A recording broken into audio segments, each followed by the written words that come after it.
Olá, obrigado por ouvir a mais esse conto. Antes de começar, eu quero pedir para que você, se ainda não é inscrito do canal, que por favor se inscreva. Tenho notado que muitas pessoas que me escutam, cerca de 80%, não se inscrevem no canal. Então, para me ajudar e fazer com que ele cresça, eu peço para que você se inscreva também. Se você já é inscrito, meu muito obrigado. O Tesouro, de Eça de Queiroz. 1. Os 3 irmãos de Medranhos, Rui, Guanes e Rostábal, eram então, em todo o reino das Astúrias, os fidalgos mais famintos e os mais remendados.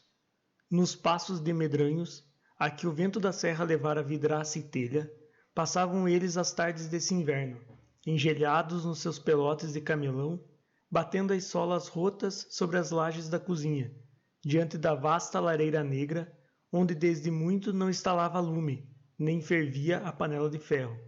Ao escurecer, devoravam uma côdea de pão negro, esfregada com alho.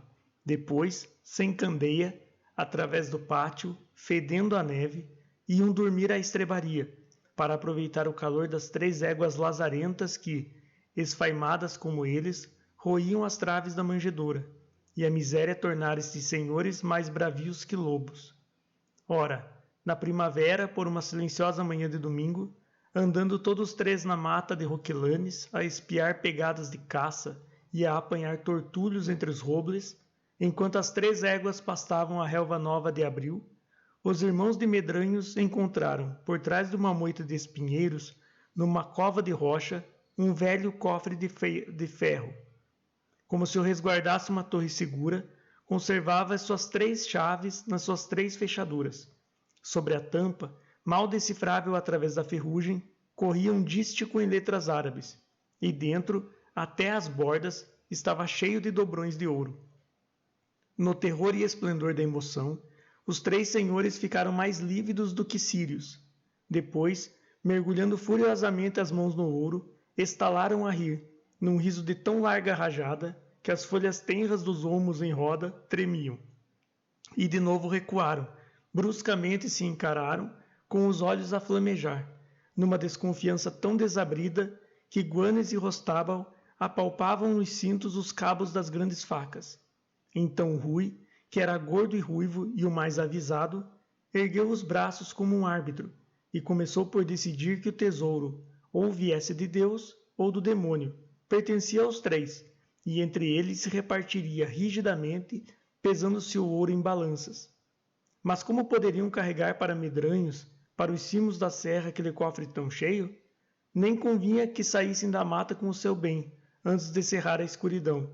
Por isso ele entendia que o mano Guanes, como o mais leve, devia trotar para a vila vizinha de Retortilho, levando já ouro na bolsilha a comprar 3 alforjes de couro, 3 maquias de cevada, 3 empadões de carne e 3 botelhas de vinho.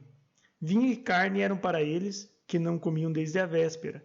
A cevada era para as éguas. E assim refeitos, senhores e cavalgaduras ensacariam o ouro nos alforjes e subiriam para Medranhos, sob a segurança da noite sem lua. Bem tramado! Gritou Rostábal, homem mais alto que um pinheiro, de longa guedelha, e com uma barba que lhe caía desde os olhos raiados de sangue até a fivela do cinturão. Mas Guanes não se arredava do cofre, enrugado, desconfiado, puxando entre os dedos a pele negra do seu pescoço de grou. Por fim, brutalmente: Manos, o cofre tem 3 chaves. Eu quero fechar a minha fechadura e levar a minha chave. Também eu quero a minha, 1000 raios, rugiu logo Rostábal. Rui sorriu. De certo, de certo. A cada dono do ouro cabia uma das chaves que o guardavam, e cada um em silêncio, agachado ante o cofre, cerrou a sua fechadura com força. Imediatamente Guanes, desanuviado, saltou na égua, meteu pela vereda de olmos a caminho de Retortilho, atirando aos ramos a sua cantiga acostumada e dolente. Olé, olé, sale la cruz de la iglesia, vestida de negro luto. 2.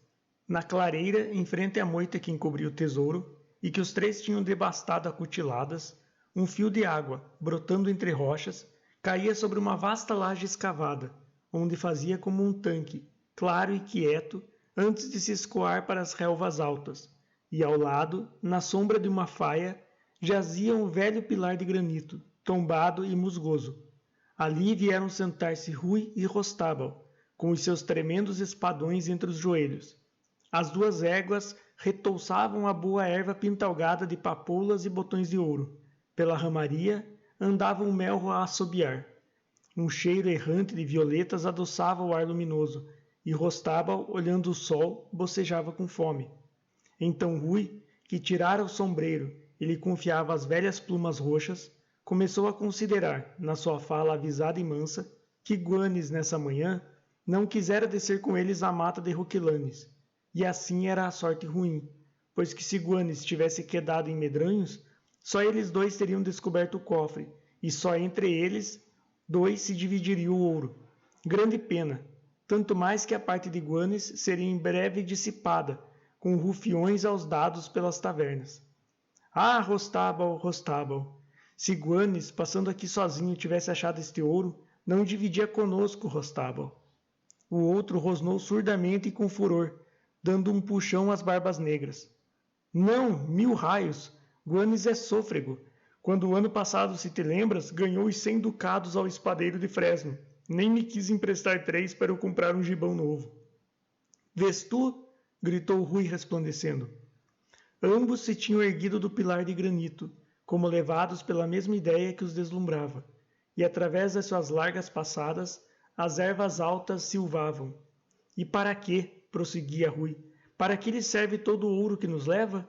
Tu não o ouves, de noite como tosse? Ao redor da palha em que dorme, todo o chão está negro do sangue que escarra. Não dura até as outras neves, Rostábal. Mas até lá, terá dissipado os bons dobrões que deviam ser nossos, para levantarmos a nossa casa, e para tu teres ginetes e armas, e trajes nobres, e o teu terço de solarengos, como compete a quem é, como tu, o mais velho dos demedranhos. Pois que morra, e morra hoje, bradou Rostábal. Queres? Vivamente Rui agarrara o braço do irmão e apontava para a vereda de olmos, por onde Guanes partira cantando. Logo adiante, ao fim do trilho, há um sítio bom nos silvados, e has de ser tu, Rostábal, que és o mais forte e o mais destro. Um golpe de ponta pelas costas, e é justiça de Deus que sejas tu, que muitas vezes nas tavernas sem pudor, Guanes te tratava de cerdo e de torpe, por não saberes a letra nem os números. Malvado! Vem! E foram. Ambos se emboscaram por trás de um silvado que dominava o atalho, estreito e pedregoso como um leito de torrente. Rostábal, assolapado na vala, tinha já a espada nua. Um vento leve arrepiou na encosta as folhas dos álamos, e sentiram o repique leve dos sinos de retortilho. Rui, coçando a barba, calculava as horas pelo sol, que já se inclinava para as serras. Um bando de corvos passou sobre eles grasnando, e Rostábal, que lhe seguira o rô, recomeçou a bocejar com tome, pensando nos empadões e no vinho que o outro trazia nos alforjes. Enfim, alerta, era, na vereda, a cantiga dolente e rouca atirada aos ramos. Olé, olé, sale la cruz de la iglesia, vestida de negro luto. Rui murmurou, na ilharga, mal que passe. O chouto da égua bateu o cascalho. Uma pluma num sombreiro vermelhejou por sobre a ponta das silvas. Rostábal rompeu de entre a sarça por uma brecha, atirou o braço, a longa espada, e toda a lâmina se embebeu molemente na ilharga de Guanes, quando ao rumor, bruscamente ele se virara na sela. Com um surdo arranco, tombou de lado sobre as pedras. Já Rui se arremessava aos freios da égua. Rostábal, caindo sobre Guanes, que arquejava, de novo lhe mergulhou a espada, agarrada pela folha como um punhal no peito e na garganta. A chave! Gritou Rui. E arrancada a chave do cofre ao seio do morto, ambos largaram pela vereda. Rostábal adiante, fugindo, com a pluma do sombreiro quebrada e torta, a espada ainda nua, entalada sob o braço, todo encolhido, arrepiado com o sabor do sangue que lhe espirrara para a boca. Rui, atrás, puxava desesperadamente os freios da égua, que de patas fincadas no chão pedregoso, arreganhando a longa dentuça amarela, não queria deixar o seu amo assim estirado, abandonado ao comprido das sebes. teve de lhe espicaçar as ancas lazarentas com a ponta da espada, e foi correndo sobre ela, de lâmina alta, como se perseguisse um mouro, que desembocou na clareira onde o sol já não dourava as folhas. Rostábal arremessara para a relva o sombreiro e a espada, e debruçado sobre a laje escavada em tanque, de mangas arregaçadas, lavava ruidosamente a face e as barbas. A égua, quieta, recomeçou a pastar, carregada com os alforjes novos que Guanes comprara em Retortilho. Do mais largo, abarrotado, surgiam 2 gargalos de garrafas. Então Rui tirou lentamente do cinto a sua larga navalha. Sem um rumor na relva espessa, deslizou até Rostábal, que resfolegava, com as longas barbas pingando, e serenamente, como se pregasse uma estaca num canteiro, enterrou a folha toda na larga dorso dobrado, certeira sobre o coração. Rostábal caiu sobre o tanque, sem um gemido, com a face na água, os longos cabelos flutuando na água. A sua velha escarcela de couro ficara entalada sob a coxa. Para tirar de dentro a terceira chave do cofre, Rui solevou o corpo, e um sangue mais grosso escorreu pela borda do tanque fumegando. 3. Agora eram dele, só dele, as 3 chaves do cofre, e Rui, alargando os braços, respirou deliciosamente. Mal a noite descesse, com o ouro metido nos alforjes, guiando a fila das éguas pelos trilhos da serra, subiria a Medranhos e enterraria na adega o seu tesouro. E quando ali na fonte e além rente aos silvados só restassem sob as neves de dezembro alguns ossos sem nome, ele seria um magnífico senhor de Medranhos, e na capela nova do solar renascido mandaria dizer missas ricas pelos seus 2 irmãos mortos. Mortos como? Como devem morrer os Medranhos, a pelejar contra o turco. Abriu as 3 fechaduras, apanhou um punhado de dobrões, que fez retinir sob as pedras. Que puro ouro, de fino quilate, e era o seu ouro. Depois foi examinar a capacidade dos alforjes, e encontrando as 2 garrafas de vinho e um gordo capão assado, sentiu uma imensa fome. Desde a véspera só comera uma lasca de peixe seco, e há quanto tempo não provava capão. Com que delícia se sentou na relva com as pernas abertas, e entre elas a ave loura que recendia e o vinho cor de âmbar. Ah! Guanes fora bom mordomo, nem esquecera azeitonas. Mas por que trouxera ele para 3 convivas só 2 garrafas? Rasgou uma asa do capão, devorava a grandes dentadas. A tarde descia, pensativa e doce, com nuvenzinhas cor-de-rosa. Para além, na vereda, um bando de corvos grasnava. As éguas fartas dormitavam com o focinho pendido, e a fonte cantava lavando o morto. Rui ergueu a luz e a garrafa de vinho. Com aquela cor velha e quente, não teria custado menos de 3 maravedis, e pondo o gargalo à boca, bebeu em sorvos lentos que lhe faziam ondular o pescoço peludo. O vinho bendito, que tão prontamente aquecia o sangue.